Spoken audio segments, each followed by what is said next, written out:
Sometimes a teacher can mask the text with a card or a thumb and expose 2 or 3 words at a time, and then ask the child to read it all. This encourages phrasing. You read, or I'm going to cover up some of the words, and you're going to read the phrase that I have uncovered. Are you ready? Okay, go ahead. Mr. Lincoln was the coolest principal in the whole world, or so. His students thought. All right, good job. One way to encourage fluent reading and phrasing is to slide a card underneath each line. This discourages word-by-word reading, finger pointing, or voice pointing, and it also encourages phrasing. This time, read along with my card. When they pretended they worked in a bakery, Wendell was the baker and Sophie was a sweet roll. "Isn't this fun?" said Wendell. Sophie didn't say anything. Teachers can slide a card from left to right over the text, forcing the child to speed up so he processes a little more fluently without breaking down. This can encourage him to make his eyes work ahead of his voice.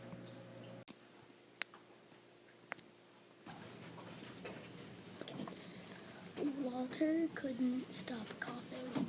His bed was balanced on the rim of a giant smokestack. Okay, that was good reading, but we want to speed it up a little bit to be fluent. So I'm going to put the card, and I'll put it along the words as you read. So just try to keep up with my card. Try again. Walter couldn't stop coughing.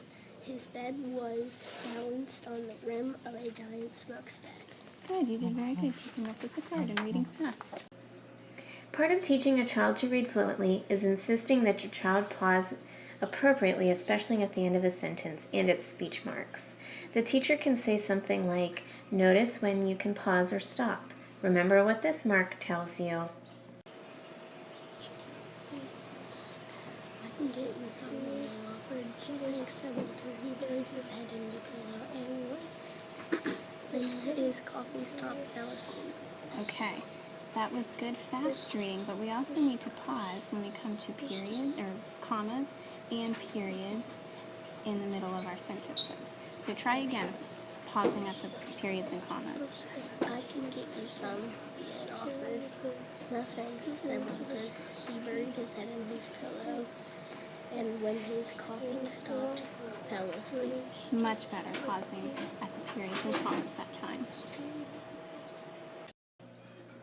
Having the child place his finger at the end of each line forces his eyes to move along the line to read fluently and in phrases.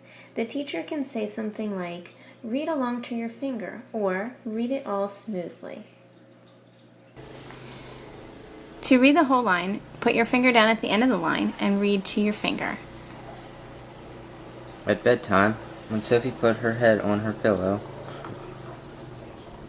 she heard something crunch. It was a note from Wendell. It said, "See you tomorrow." There are times when reading that we have to change our voice for certain marks in the text. Sometimes we make our voice go down at the end of a sentence, or when we come to certain marks at the end of a sentence, like an exclamation point or a question mark. Pretended they worked in a bakery. Wendell was the baker and Sophie was a sweet roll. "Isn't this fun?" said Wendell. Sophie didn't say anything. Listen to me read this. "Isn't this fun?" said Wendell. Did you hear my voice go up at the question mark? Yeah. So when you read a question mark, your voice needs to go up. So now you try. "Isn't this fun?" said Wendell.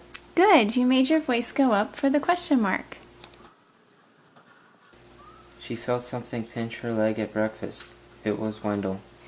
Okay, when we come to the end of a sentence where there's a period, we need to make our voice go down. Listen to me read it. She felt something pinch her leg at breakfast. Did you hear my voice go down? Yeah. So when you read a period or you come to the end of a sentence, make your voice go down. Now you try.